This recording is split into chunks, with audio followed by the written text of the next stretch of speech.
প্রিয় দর্শক, প্রীতি নিন, শুভেচ্ছা নিন। আজকে আমরা যৌথভাবে কথা বলবো। আজকে আমি কথা বলবো না, মূলত আমি কথা শুনবো আপনাদের সঙ্গে। এই মুহূর্তে আমাদের এই কথা বলবার জন্য উপস্থিত আছেন সাম্প্রতিক সময়ে বাংলাদেশের রাজনৈতিক পরিস্থিতি, বিশেষ করে সেখানকার নির্বাচন নিয়ে ভারত ও পশ্চিমের দেশগুলোর অবস্থানের মধ্যে, বিশেষ করে আমেরিকা এবং ব্রিটেনের, ইংল্যান্ডের এদের ভারত এবং এই দেশগুলোর মধ্যে একটা ব্যাপক পার্থক্য লক্ষ্য করা যাচ্ছে, মতভেদ। এই প্রেক্ষাপটে বাংলাদেশে ব্রিটিশ হাই কমিশনার সারা কুকের দিল্লি সফরটি অত্যন্ত তাৎপর্যপূর্ণ। কি ছিল সারা কুকের দিল্লি সফরের মূল উদ্দেশ্য? সারা কুক নিজে তার উদ্দেশ্য সম্পর্কে কিছু বলেননি, তবে বিভিন্ন সংবাদ মাধ্যমের রিপোর্ট অনুযায়ী সারা কুকের দিল্লি সফরের প্রধান লক্ষ্য ছিল বাংলাদেশের আগামী নির্বাচন নিয়ে ভারতের কি মনোভাব বোঝা। বোঝা তো বুঝতে এমন কিছু তো অসুবিধা হয় না কূটনীতিকদের। তাহলে তিনি এসছিলেন অ্যাকচুয়ালি ভারতের মনোভাবটা একটু সরকারিভাবে বুঝে নেয়া এবং তারপরে সেই অনুযায়ী কিছু কাজকর্ম করা, নিজের বা নিজের দেশের তাদের যে কিছু প্ল্যানিং রয়েছে সেই প্ল্যানিংটা ভারতকে জানানো। ভারতের দাবি ছিল কি? বাংলাদেশের নির্বাচন নিয়ে ভারতের দাবি একদম শুরু থেকেই যে সে দেশে অবিলম্বে ফ্রি, ফেয়ার অ্যান্ড ইনক্লুসিভ নির্বাচন নিয়ে আসতে হবে, কারণ মোহাম্মদ ইউনূসের যে সরকার সেখানে বসে আছেন, সে সরকার একটি অবৈধ এবং অনির্বাচিত সরকার। তার সাথে ভারত কোনো রকমভাবে কোনো বোঝাপড়ায় আসতে পারে না। তাই ভারতের দাবি ছিল অবিলম্বে ইউনূস সরকারের পতন বা বিদায় এবং একটা ফ্রি, ফেয়ার অ্যান্ড ইনক্লুসিভ নির্বাচন সেখানে করার, যেখানে সমস্ত রাজনৈতিক দল প্রতিদ্বন্দ্বিতার সুযোগ পাবে আর সেই নির্বাচন হবে স্বচ্ছ এবং মুক্ত, লেভেল প্লেয়িং ফিল্ড থাকবে সব দলের জন্য। তা হয়নি। আওয়ামী লীগ নিষিদ্ধ থেকে গেছে, তাদের এই নির্বাচনে তাদের প্রবেশ নেই। স্বভাবতই ভারত ক্ষুব্ধ, তবু তারই মধ্যে বিএনপির প্রতি সমর্থনের হাত বাড়িয়ে নির্বাচনের সরাসরি বিরোধিতার রাস্তা থেকে সরে এসেছিল ভারত। কারণ একটা গণতান্ত্রিক দেশে যে সরকার আসবে সেই সরকারের সাথে কাজ করবে ভারত, এটা ভারত একাধিকবার বলেছে। কিন্তু সে পথেও কাঁটা। আমেরিকা সমেত পশ্চিমের দেশগুলো হঠাৎই জামাত প্রেমী হয়ে উঠেছে। এটা তাদের অনেক পুরনো অভ্যাস। তারাই ওই যে গুড টেররিস্ট, ব্যাড টেররিস্ট, এই যে সব বলা, এটা ওই আমেরিকা এবং ব্রিটেন, ওই পশ্চিমের দেশগুলো করে। জামাতের পুরনো সব রেকর্ড ভুলে গিয়ে মুক্তিযুদ্ধের সময় তাদের কি ভূমিকা ছিল সেসব ভুলে গিয়ে, অবশ্যই এটাও ঠিক কথা, মুক্তিযুদ্ধের বলে 1971 সালের যে মুক্তিযুদ্ধ, আমেরিকা তো তার বিরুদ্ধে ছিল, ও ইংল্যান্ডও তার বিরুদ্ধে ছিল। সুতরাং আর সেই মুক্তিযুদ্ধের বিরোধী বাংলাদেশের কোন শক্তি ছিল? জামাত।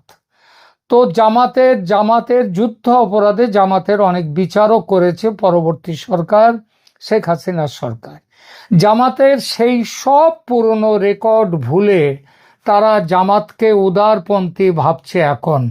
ওই যে 30 লক্ষ যে বাংলাদেশের মানুষের নিহত হওয়া, 2 লক্ষ নারীর সম্ভ্রম চলে যাওয়া, এই সবগুলোর পেছনে জামাতেরও একটা বড় ভূমিকা ছিল। তো জামাতের সেই ভূমিকার কথা ভুলে এই পশ্চিমের দেশগুলো তারা জামাতকে উদারপন্থী ভাবছে এখন। এবং ইউনূসের সঙ্গে ষড়যন্ত্র পার্ট 1টা ছিল শেখ হাসিনাকে গদি থেকে নামানো, পার্ট 2 হচ্ছে বিএনপিকে হারিয়ে জামাতকে ক্ষমতায় বসানো। এবং সেই অনুযায়ী তারা চলেছে এখন সেই পুরনো -2 ফর্মুলা।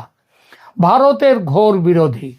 ভারত যে পশ্চিমী বিশ্বের জামাতকে ক্ষমতায় বসানোর এই যে প্ল্যান, এই প্ল্যানের চূড়ান্ত বিরোধ করতে ভারত যে প্রস্তুত, সেটা বাংলাদেশ থেকে দূতাবাস কর্মীদের পরিজনদের সরিয়ে এনে 72 ঘন্টার বদলে 12 ঘন্টার মধ্যে বিশেষ বিমান পাঠিয়ে তাদের দেশে ফিরিয়ে এনে ভারত বুঝিয়ে দিয়েছে আগামী দিনে কি করতে চায়। আর ভারত যদি বিরুদ্ধে যায় তাহলে জামাতকে নিয়ে কারোরই, এমনকি পশ্চিমাদের এই প্ল্যান কার্যকর হতে পারবে না, কার্যকর হতে সমস্যা। তাই ভারতকে বুঝিয়ে সুঝিয়ে পথে আনতে হাই কমিশনার সারা কুক অমনি টুক করে চলে এলেন দিল্লি, কোনো কথা ভারতের কিংবা কারোর সাথে না বলে। যেন ভারত সেই 47 সালের আগের ভারত, ব্রিটেন বললেই বৈঠকে বসবে এবং ব্রিটেনের যা মত কিংবা আমেরিকার যা মত সেগুলো মেনে নেবে সুর করে। সে ভারত আর নেই। পশ্চিমা দেশগুলো এতদিন নির্বাচন নিয়ে নানান টিকরামবাজি করছিল, সব দলের অংশগ্রহণে নির্বাচনের কথা বলছিল, কিন্তু মনে মনে ছিল অন্য বাসনা। একই খেলা খেলছিলেন আমেরিকায় ট্রাম্প সাহেব, মুখে এক মনে আর এক। পাল্টি খেতে সময় লাগে না যার কোনো কিছুতেই। নিজের স্বার্থ পূরণ করতে এরা ব্যাঙের গালে চুমু খাবে, ব্যাংকে বলবে ভালো থাকো, আবার সাপের গালেও চুমু খাবে, বলবে তুমি ব্যাংকে খেয়ে নাও। এটাই পশ্চিমের বিশ্বের নিয়ম, বিশেষ করে আমেরিকা আর ব্রিটেনের তো বটেই। কিন্তু ভারত শান্তির পক্ষে থাকলেও জাতীয় নিরাপত্তা ও আঞ্চলিক স্থিতিশীলতার খাতিরে নির্দিষ্ট কিছু বিষয়ে কঠোর অবস্থান নিতে পিছপা হয় না ভারত। অপারেশন সিন্দুর দেখিয়ে দিয়েছে। প্রয়োজনে বাংলাদেশেও বড় কোনো পদক্ষেপ নিতে ভারত তৈরি। তাই সারা কুককে একেবারে কোল্ড শোল্ডারিং করে দিয়েছে ভারত। ভারত সরকারের মন্ত্রী ছেড়ে দিন, পররাষ্ট্র দপ্তরের একটা ছোট অফিসারের সঙ্গেও কথা বলার সুযোগ পাননি কুক। এমনকি ভারতীয় থিঙ্ক ট্যাঙ্ক যারা সরকারি নন, পুরোপুরি কেন, আদৌ সরকারি নন, সেই থিঙ্ক ট্যাঙ্কদের কেউ দেখা করেননি কুকের সঙ্গে। তার বিস্তর চেষ্টা সত্ত্বেও শেষ পর্যন্ত 3 দিন ভারতের রাজধানীতে হত্যে দিয়ে পড়ে থেকে একটা নামকা ওয়াস্তে এলেবেলে লোকজন কয়েকজনকে নিয়ে, জনাতিনেককে নিয়ে একটা গোল চায়ের টেবিলের বৈঠক করে তাকে ফিরে যেতে হয়েছে। বিভিন্ন সংবাদ মাধ্যম যেমন নর্থ ইস্ট নিউজ, এরা দাবি করছে যে ভারত সরকার সারা কুকের এই সফরকে বিন্দুমাত্র গুরুত্ব দেয়নি। এটা তো 100% ঠিক। ভারতের নীতি নির্ধারকদের পক্ষ থেকে তাকে বুঝিয়ে দেওয়া হয়েছে সব জায়গায় মোড়লি করতে এসো না। বাংলাদেশের অভ্যন্তরীণ রাজনীতি এবং নির্বাচনের বিষয়ে ভারতের কি করার আছে, কি করবে ভারত, সেটা তার নিজের বিচার বুদ্ধি অনুযায়ী ঠিক করবে। ভারত নিজের কৌশলেই অটল থাকবে এবং সেখানে বাইরের কোনো মধ্যস্থতা বা প্রভাব সে ভারত পছন্দ করবে না, তা সে যত বড় শক্তি হোক না কেন। ফলে দিল্লির ব্রিটিশ হাই কমিশন অফিসে ওই যে বললাম 2-3 জন এলেবেলে লোকজনের সঙ্গে চায়ের আসর বসিয়ে কুক ব্যাক টু ঢাকা। কিন্তু এই খবরের বাইরেও আরেকটি খবর বাইরে এসেছে, সেটা অবশ্য বিশেষ প্রচার পায়নি। ভারত সরকারের সেই খবরটা কি, ভারত সরকারের কাছে কোনো গুরুত্ব না পেয়ে সারা কুক আরেকটি চেষ্টা চালিয়েছেন। সেই চমকপ্রদ তথ্যটি এসেছে সারা কুকের ঢাকা ফিরে যাওয়ার পর। এই খবরটি দিয়েছে বিভিন্ন দেশি বিদেশি সংবাদ মাধ্যম। কি বলা হয়েছে সেই খবরে? সারা কুক অতি সঙ্গোপনে প্রধানমন্ত্রী শেখ হাসিনার সঙ্গে দেখা করেছেন, একটা বিশেষ বৈঠক করেছেন, শুধু দেখা করা নয়, একটা প্রস্তাবও তিনি নিয়ে গিয়েছিলেন এবং সেটি দিয়েছেন শেখ হাসিনাকে। কি সেই প্রস্তাব বলবো, তবে তার আগে জানিয়ে রাখি যে প্রধানমন্ত্রী শেখ হাসিনা এমন কঠোরতম জেড প্লাস নিরাপত্তা বলয়ের মধ্যে থাকেন যে সারা কুক দেখা করতে চাইলেন আর চলে গেলেন তার বাড়ি, এটা হতেই পারে না। শেখ হাসিনার সঙ্গে দেখা করতে গেলে তার প্রথম অনুমতিটা নিতে হবে প্রাথমিকভাবে ভারতের নিরাপত্তা উপদেষ্টা অজিত ডোভালের কাছ থেকে। তার দপ্তরে আগে অনুমতি চেয়ে প্রস্তাব পাঠাতে হবে যে আমরা দেখা করতে চাই।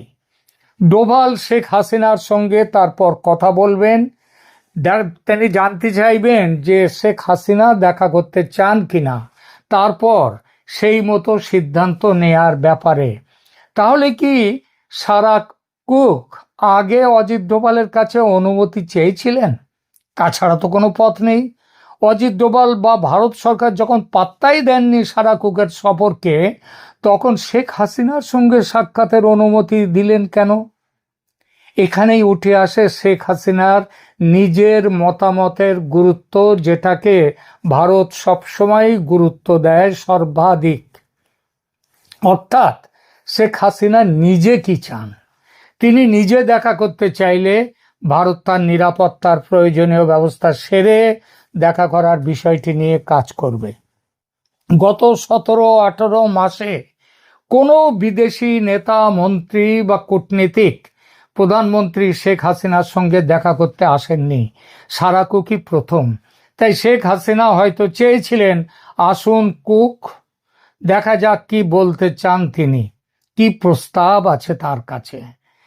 তো দেখা করলেন সারা কুক, প্রধানমন্ত্রী হাসিনার সঙ্গে দিলেন প্রস্তাব। কি সেই প্রস্তাব?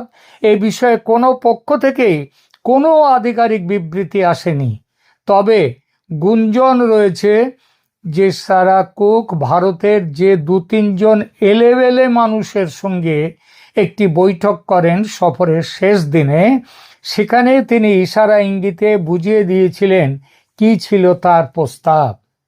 বৈঠকে এক সাংবাদিক মশাই ছিলেন, ভারতীয় সাংবাদিক। তিনি আবার বাইরে এসে সরাসরি, তিনি কাগজে কোনো চিঠি দেননি, কাগজে কোনো লেখা লেখেননি, তবে তিনি ফাঁস করে দিয়েছিলেন কুকের প্রস্তাব এবং ভারত সরকারও জেনেছে সেই প্রস্তাবের কথা। কুক প্রস্তাব দিয়েছিলেন যদি হাসিনা সরকার ভারতকে নির্বাচনের বিষয়ে কঠোর অবস্থান থেকে বিরত করতে পারেন এবং যদি শেখ হাসিনা নির্বাচন বয়কটের তার যে নিজস্ব সিদ্ধান্ত তা থেকে সরে আসেন, তবে নির্বাচন পরবর্তী সময়ে, অর্থাৎ নির্বাচন মিটে গেলে পশ্চিমা বিশ্ব, আমেরিকা, ইংল্যান্ড, তারা শেখ হাসিনাকে তার দেশে, বাংলাদেশে পুনর্বাসিত করবে, বা তিনি দেশে ফিরতে না চাইলে বিদেশে তার পছন্দ মতো যে কোনো দেশে তিনি যাতে থাকতে পারেন সেটা নিশ্চিত করতে যা করার সেটা করা হবে। একাধিক সংবাদ মাধ্যমের প্রতিবেদন অনুযায়ী শেখ হাসিনা এই প্রস্তাব সরাসরি প্রত্যাখ্যান করেছেন। তিনি স্পষ্ট করে দিয়েছেন যে বিদেশি শক্তির ওপর নির্ভর করে নয়, নিজের ক্ষমতার জোরে এবং নিজস্ব রাজনৈতিক কৌশলের ওপর ভিত্তি করেই তিনি এগোতে চান। আর তিনি যে এই ব্যাপারে একটি রোডম্যাপ তৈরি করে সেই অনুযায়ী পা ফেলতে শুরু করেছেন, সে তো তার গত 2-3 মাসের কর্মসূচি দেখে বোঝাই যাচ্ছে। প্রিয় দর্শক, আপনার নিশ্চয়ই 3-4 দিন আগে ফেব্রুয়ারি-মার্চের মধ্যে নেত্রীর দেশে ফেরা নিয়ে আমার একটি সাক্ষাৎকার ভিত্তিক প্রতিবেদন শুনেছেন। একেবারে ঘোড়ার মুখের খবর দিয়েছিলাম সেই প্রতিবেদনে। নেত্রীর রোডম্যাপের অংশ সেটি। আর নেত্রীর নিরাপদে ও সসম্মানে দেশে প্রত্যাবর্তন করতে হলে যা যা করা দরকার ভারত তা করবে, এর বেশি কিছু এই মুহূর্তে ভেঙে বলার দরকার নেই। নিশ্চয় যা বোঝার আপনারা বুঝে নিয়েছেন। ঘি তুলতে আঙুল বাঁকা করতে হলে তাই করবে ভারত, সিদ্ধান্ত পাকা। আর সেটা ওই দূতাবাসের ঘটনার পরিপ্রেক্ষিতে সেটা ভারতই তার কর্মচারীর পরিজনদেরকে দেশে ফিরিয়ে নিয়ে এসে সেটা ভালোভাবে বুঝিয়ে দিয়েছে যে তৈরি থাকো, আমরা বেগরবাই করলে আমরা আসছি আমরা। সার্বিক পরিস্থিতি বিশ্লেষণ করলে বোঝা যায় বাংলাদেশে নির্বাচন নিয়ে ভারত রীতিমতো শক্ত অবস্থানে রয়েছে। তারা এমন কোনো পরিস্থিতি চায় না যা তাদের উত্তর পূর্বাঞ্চলের নিরাপত্তা বিঘ্নিত করতে পারে। সারা কুকের এই সফল না হওয়া এটাই ইঙ্গিত দেয় যে বাংলাদেশের রাজনীতির সমীকরণ মেলাতে পশ্চিমা দেশগুলোর জন্য ভারত একটা কড়া গলার কাঁটা হয়ে দাঁড়িয়ে রয়েছে। ব্রিটিশ হাই কমিশনারের দিল্লি মিশনটি আদৌ সফল হয়নি। ভারত তার নিজস্ব পরিকল্পনা অনুযায়ী এগোচ্ছে এবং শেখ হাসিনাও বিদেশি প্রস্তাবের চেয়ে নিজের ক্ষমতার ওপর বেশি ভরসা রাখছেন। শেষ করার আগে এই গোপন বৈঠকের সংবাদ সূত্রগুলির ব্যাপারে নিশ্চিতভাবে কয়েকটি নামের উল্লেখ করব, নইলে এই বৈঠকের বিষয়টিকে কেউ জল্পনা বলে উড়িয়ে দিতে পারেন। আমেরিকার হোয়াইট হাউসে নিয়মিত সাংবাদিক হিসেবে বহুদিন ধরে যার যাতায়াত এবং যিনি চেনেন এই সমস্ত এখানকার অলিগলি, ক্ষমতার অলিন্দ, সেই জাহাঙ্গীর দস্তগীর, যিনি মূলত তার ইউটিউব চ্যানেল ও সামাজিক যোগাযোগ মাধ্যমে রাজনৈতিক বিশ্লেষণ দিয়ে থাকেন, তার কাছ থেকে এবং অন্যান্য সংবাদ মাধ্যমের এ সংক্রান্ত প্রতিবেদনের মূল বিষয়গুলো বলছি। জাহাঙ্গীর দস্তগীরের বক্তব্য, জাহাঙ্গীর তার সাম্প্রতিক ভিডিও বিশ্লেষণে দাবি করেছেন যে ব্রিটিশ হাই কমিশনার সারা কুকের এই দিল্লি সফরটি ছিল মূলত বাংলাদেশের আসন্ন নির্বাচন নিয়ে ভারতের অবস্থান টলানোর একটি চেষ্টা। তার বক্তব্যের মূল পয়েন্টগুলো হলো যে সারা কুক দিল্লিতে থাকাকালীন শেখ হাসিনার সঙ্গে একটি অত্যন্ত গুরুত্বপূর্ণ গোপন বৈঠক করেছেন। সেখানে তিনি শেখ হাসিনাকে একটি বিশেষ অফার বা প্রস্তাবও দিয়েছেন। সেই প্রস্তাবটা নিরাপদ প্রত্যাবর্তনের প্রস্তাব, যার কথা একটু আগে পরিষ্কারভাবে আমি এখানে উল্লেখ করেছি। কিন্তু আগেই বলেছি যে শেখ হাসিনা এই প্রস্তাব সরাসরি নাকচ করে দিয়েছেন এবং তিনি ভারতের ওপরই ভরসা রাখতে বেশি আগ্রহী। নিজের ক্ষমতায় তিনি দেশে ফিরবেন সেই ব্যাপারেই তিনি বেশি, সেইটাই তার বিশ্বাস, তিনি সেই লাইনেই অটল। পতিতযশা নর্থ ইস্ট নিউজ, আজকের কণ্ঠ সংবাদ মাধ্যম এবং আরও কিছু ডিজিটাল নিউজ পোর্টাল এই সফরকে ঘিরে কয়েকটা তথ্য দিয়েছে। যেমন সাউথ ব্লকের ঠান্ডা আচরণ, কোল্ড শোল্ডারিং, সেটাও বলেছি। এছাড়া তারা বলেছে দিল্লিতে যাওয়ার ঠিক আগে সারা কুক ঢাকায় জামাতে ইসলামীর আমিরের সঙ্গে বৈঠক করেছিলেন। ভারত এই বিষয়টি ইতিবাচকভাবে নেয়নি। ভারত মনে করে জামাতকে রাজনৈতিক স্পেস দেওয়ার যে ফর্মুলা পশ্চিমের দেশগুলো নিয়েছে তা ভারতের জাতীয় নিরাপত্তার জন্যে হুমকি স্বরূপ। আর নির্বাচন নিয়ে ভারতের পরিষ্কার বার্তা যে তারা বাংলাদেশের অভ্যন্তরীণ বিষয়ে পশ্চিমের হস্তক্ষেপ পছন্দ করছে না এবং তারা বর্তমান সরকারের বর্তমানে যে নির্বাচন নিয়ে তার যে নিজস্ব সিদ্ধান্ত, শেখ হাসিনার যে সিদ্ধান্ত, সেই সিদ্ধান্তকে গুরুত্ব দেয়। সুতরাং সারা কুকের এই সফরকে সমস্ত যেসব সংবাদপত্র বলেছেন সবাই বলেছেন যে এই সফর পুরোপুরি ব্যর্থ এবং এই যে গোপন সমঝোতার প্রস্তাব, এটাও বিভিন্ন সংবাদ মাধ্যম এই জিনিসটা তুলে এনেছে, যদিও মেন স্ট্রিম সংবাদ মাধ্যমে এই গোপন বৈঠকের শেখ হাসিনা এবং সারা কুকের ভেতরের বৈঠকের কথাটির ওপরে কখনোই নজর দেওয়া হয়নি। এটাই হচ্ছে কারণ তারা নজর দিতে পারে না, যেহেতু এটা কোনো আধিকারিক কোনো বিবৃতি কোনো পক্ষ থেকে দেয়া হয়নি। এই যে সারা কুক বেড়াতে এলেন, সফরে এলেন দিল্লিতে, এটারও কোনো আধিকারিক বিবৃতি নেই কোথাও, এটাও মাথায় রাখতে হবে। এখনকার মতো এখানেই রাখছি, ধন্যবাদ।